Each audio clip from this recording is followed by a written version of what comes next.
सुप्रभात।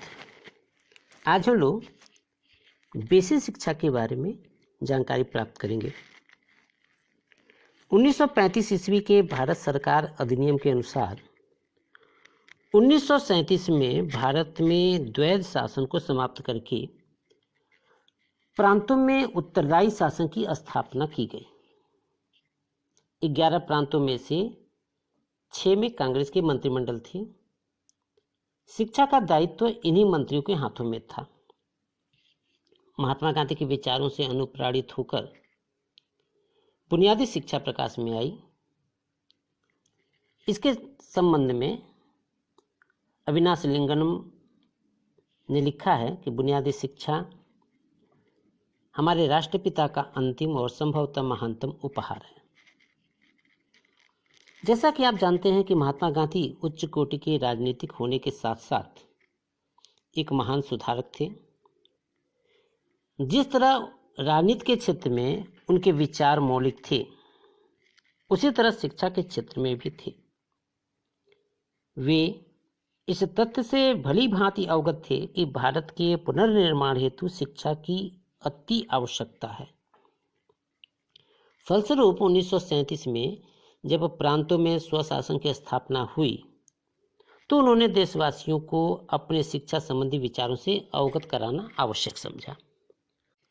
उन्होंने अपने हरिजन नामक पत्र के माध्यम से अपने शिक्षा संबंधी विचारों को जनसाधारण और शिक्षा मंत्रियों तक पहुंचाने का प्रयास किया।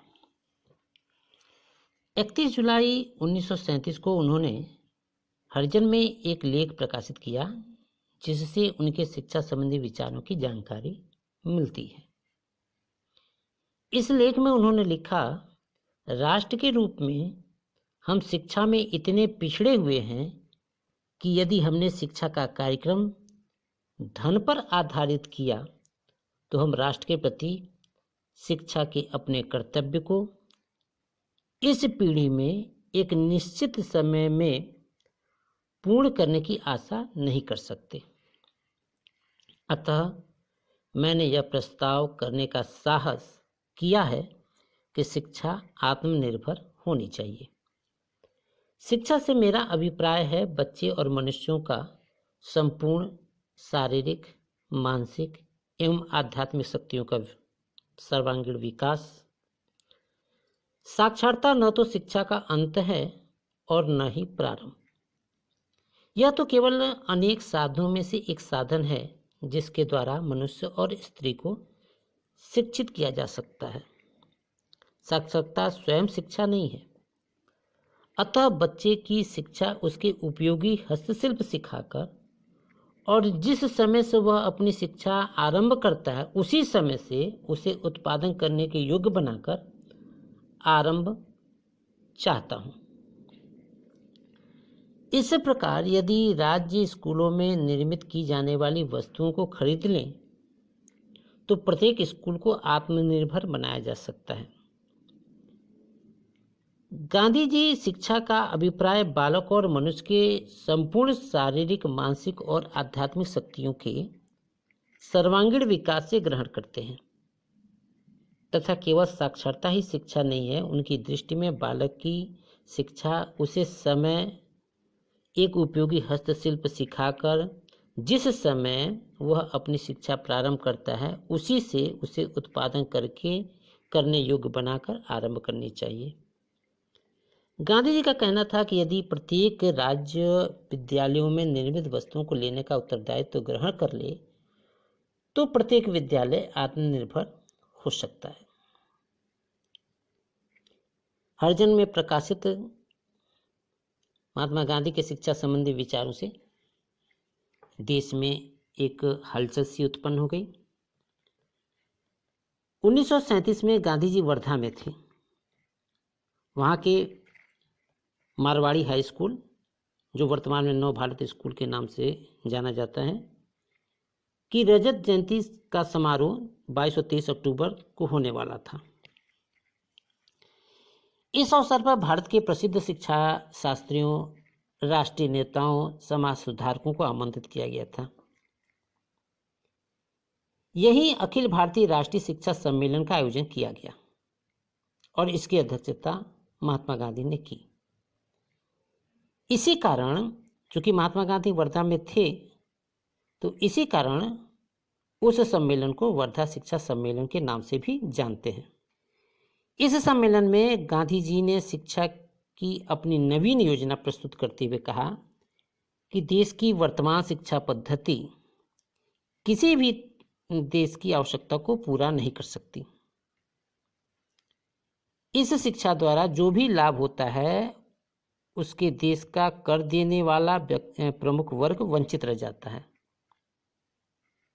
अतः प्राथमिक शिक्षा का पाठ्यक्रम कम से कम 7 वर्ष का हो, जिसके द्वारा मैट्रिक तक का ज्ञान दिया जा सके, परंतु अंग्रेजी के स्थान पर कोई अच्छा उद्योग जोड़ दिया जाए। सर्वतोमुखी विकास के उद्देश्य से संपूर्ण शिक्षा जहां तक हो सके किसी उद्योग द्वारा दी जाए, जिसमें पढ़ाई का खर्च भी पूरा हो सके। जरूरी यह है कि सरकार उस बनाई हुई वस्तुओं को राज्य द्वारा निश्चित की गई कीमत पर खरीद ले। इस प्रकार महात्मा गांधी ने मैट्रिक स्तर तक अंग्रेजी रहित उद्योग पर आधारित मातृभाषा द्वारा 7 वर्ष की स्वावलंबी शिक्षा की योजना प्रस्तुत की। सम्मेलन में भाग लेने वाले विद्वानों ने गांधी जी की योजना पर विचार विमर्श हेतु कुछ प्रस्ताव पास किए, जो इस प्रकार हैं। पहला प्रस्ताव जो पास हुआ वह यह कि इस सम्मेलन की राय है कि राज्य के सभी बच्चों को 7 वर्ष तक निःशुल्क एवं अनिवार्य शिक्षा प्रदान की जाए। दूसरा, शिक्षा का माध्यम मातृभाषा ही होनी चाहिए। तीसरा, 7 वर्ष की संपूर्ण अवधि में किसी तरह का हस्तशिल्प होना चाहिए जिसमें कुछ लाभ हो सके। चौथा प्रस्ताव था कि बच्चों को जो शिक्षा प्रदान की जाए वह केंद्रीय हस्तशिल्प से संबंधित होनी चाहिए तथा उसका चुनाव बच्चों के वातावरण को ध्यान में रखकर किया जाना चाहिए। पांचवा जो प्रस्ताव था, जिसमें कहा गया कि सम्मेलन यह आशा करता है कि इस पद्धति से धीरे धीरे अध्यापकों के वेतन का व्यय भी निकल आएगा। समिति के इस प्रस्तावों को पारित करने के पश्चात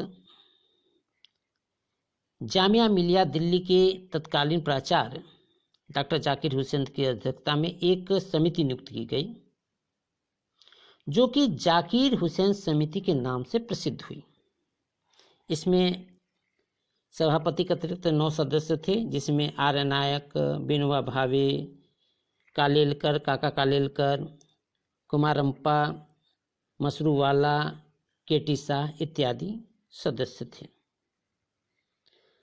समिति को गांधी जी द्वारा व्यक्त किए गए शिक्षा संबंधी विचारों तथा सम्मेलन द्वारा प्राप्त किए गए प्रस्तावों के आधार पर नई तालीम की योजना को संगठित करने का कार्य सुपुर्द किया गया, यानी कि सौंपा गया।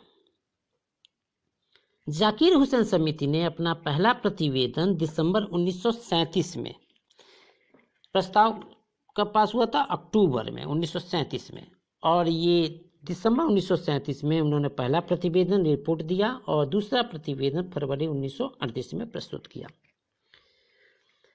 समिति ने अपने पहले प्रतिवेदन, जिसे दिसंबर 1937 में प्रस्तुत किया गया था, उसमें तत्कालीन शिक्षा पद्धति के दोषों, वर्धा शिक्षा योजना के मूलभूत सिद्धांतों, अध्यापक और शिक्षक प्रशिक्षण, विद्यालयों के संगठन, प्रशासन, निरीक्षण एवं प्रमुख हस्तकार्यों, कताई बुनाई के विस्तृत पाठ्यक्रम इत्यादि का विस्तृत वर्णन किया है। यानी पहले प्रतिवेदन में ये सारी चीजें लिखी गई हैं। समिति ने अपने दूसरे प्रतिवेदन, जो फरवरी 1938 में प्रस्तुत किया गया था, उसमें कृषि, मिट्टी का काम, धातु का काम, लकड़ी का काम और अन्य हस्तशिल्पों के पाठ्यक्रम में स्थान दिया गया।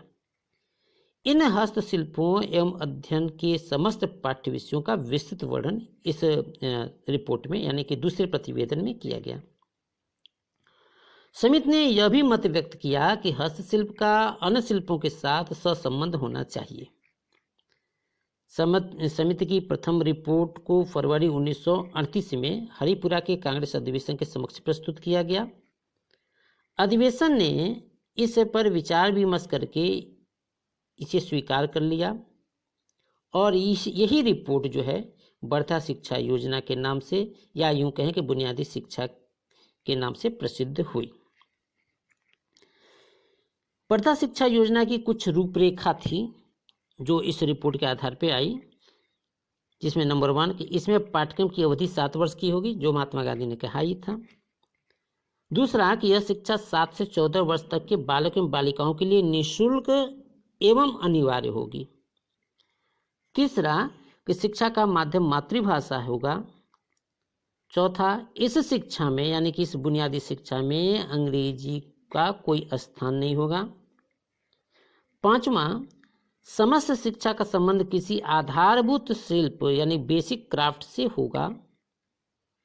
छठा, आधारभूत शिल्प को छात्रों की योग्यता और स्थानीय आवश्यकताओं को ध्यान में रखकर चुना जाएगा।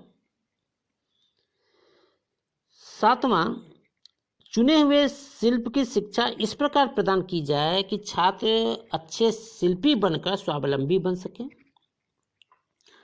आठवां जो रूपरेखा थी उसमें यह था कि शिल्प की शिक्षा इस प्रकार दी जाए कि छात्र उसके सामाजिक और वैज्ञानिक महत्व को भली भांति समझ सकें। नौवां जो रूपरेखा है वह शारीरिक श्रम पर विशेष बल दिया जाए, जिससे कि छात्र सीखे हुए शिल्प के द्वारा अपना जीविकोपार्जन कर सकें। 10वां, बालक का चाहिए। 11वां, छात्रों द्वारा बनाई जाने वाली वस्तुएं इस प्रकार की हों कि उनका उपयोग किया जा सके या विद्यालय उन्हें बेचकर कुछ धनोपार्जन कर सके।